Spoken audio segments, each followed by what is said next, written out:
Now that President Trump has promised mass deportations of undocumented migrants, we have crews set up in the Rio Grande Valley, Eagle Pass, and Del Rio. The Trump administration's border policies have put a rural Texas town in the national spotlight.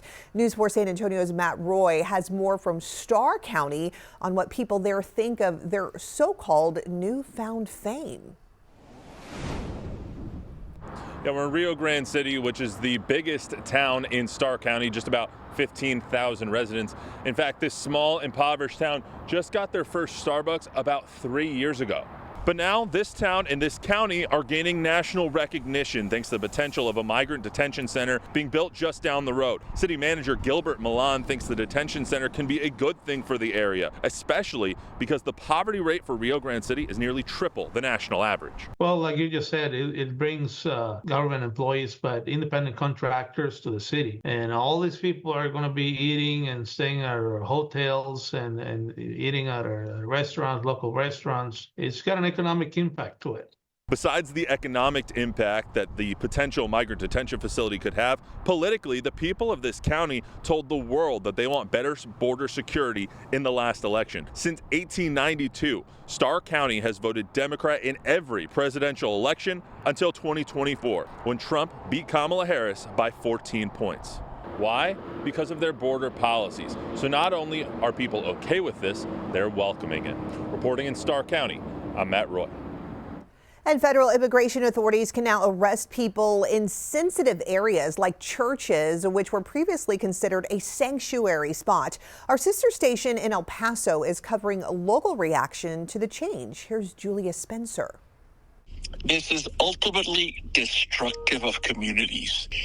It puts fear, it puts apprehension in your basic institutional entities. It could also be dangerous. It could be. If you're coming in to sort of look at doing everybody, then there would be some concerns and some questions that would be asked as a result. On the first day of President Trump in office, 2 directives of Homeland Security went into effect to combat illegal immigration into the United States. The first directive allows ICE and Customs and Border Protection agents to follow enforcement actions within so-called sensitive areas. That includes places like safe schools, churches, and shelters. The second directive ends humanitarian parole, which now limits how migrants enter the U.S. In a statement, Homeland Security says criminals will no longer be able to hide in America's schools and churches to avoid arrest. The Trump administration will not tie the hands of our brave law enforcement and instead trust them to use common sense.